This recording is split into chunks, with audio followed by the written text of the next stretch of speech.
இந்தாங்க என் ஜாதகம். ஒரு நல்ல பொண்ணு கிடைக்குமான்னு சொல்லுங்க. உங்களை பத்தி கேள்விப்பட்டிருக்கேன். கல்யாணம் ஆகாதவங்களாம் உங்களை கொண்டாந்து ஜாதகத்தை கொடுத்தா டப்பு டப்பு டப்பு டப்புன்னு கல்யாணம் ஆயிடுதாம்ல. பேரு கல்யாண சுந்தரம். ஆமாங்க. அப்பா பேரு ஆறுமுகம். அம்மா பேரு முனியம்மா. கரெக்டா சொன்னீங்க. அக்கா ஒருத்தர் இருக்காங்க. ஆமா. வயசு 47. கரெக்டா சொன்னீங்க. பேரு காயத்ரி. அக்காவுக்கு ஒரு மகன் இருக்கான். ஆமா. பேரு கௌதம்.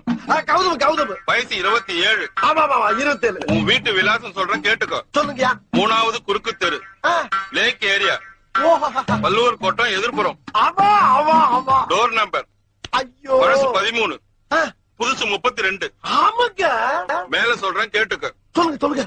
போன வாரம் ரேஷன் கடையில 5 கிலோ பாமாயில், ஆமா 5 கிலோ ரவை, 3 கிலோ சீனி வாங்கியிருக்க. ஆஹா அடாடா ஐயா, நீங்க என்னையா ஜோசியர்? ஜாதகத்துல ஒரு மனுஷன் ரேஷன் கடையில என்னென்ன வாங்கினாங்கிற பூரா கரெக்டா சொல்றீங்களா? எப்படியா ரேஷன் கார்டு கொடுத்தா வேற என்னத்தடா சொல்ல சொல்ற?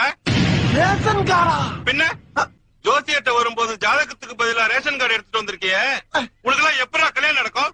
ஐயா தப்பு நடந்து போச்சியா, கொஞ்சம் கரெக்டா சொல்லுங்கயா. உனக்கு மட்டும் இல்லடா, உன் மூஞ்ச பார்த்து சொல்றேன். உன் ஏரியால இருக்க எவனுக்குமே கல்யாணம் நடக்காது.